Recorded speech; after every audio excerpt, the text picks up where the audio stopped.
qırağa. Siz cemaati pulla yığırsınız ora Lezgi meçidinə. Mən isə cemaati ancaq Allahın ayəsi ilə. Bizim fərqimiz bundadır.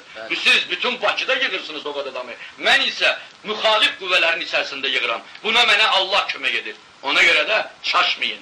Siz cemaati ora pulla, ora gələnlər ancaq pul şeyindədir ki, kimsə hardasa ərəblərdən birisi pul aları, neyniyərik? Mən bunu gördüm, mən onlara, mən alırdım, mən qardaş kimi getmişdim. Allah yolda. Sonra pulları kəsən kimi mövqevinizi dəyişdirdiniz. Pulları kəsməyiblər, mən ayağımı kəsmişim oradan. Kəsdilər, mövqev dəyişdi. Yox, la ilahe illallah. La ilahe, sən heç də bilmirsən.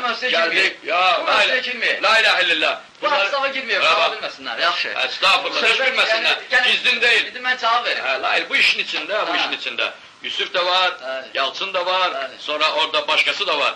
Mən onun pulun kesilməsinin də qabazdan deyəndə, mən onlara dedim, onlar bizə pulu Allah xatirinə, yox, söz verəndə Allah xatirinə demişdi, sonra hədis xatirinə verdilər. Bu özü Allahın Quranını təksib etməkdir. Gerək köməyi Allah xatirinə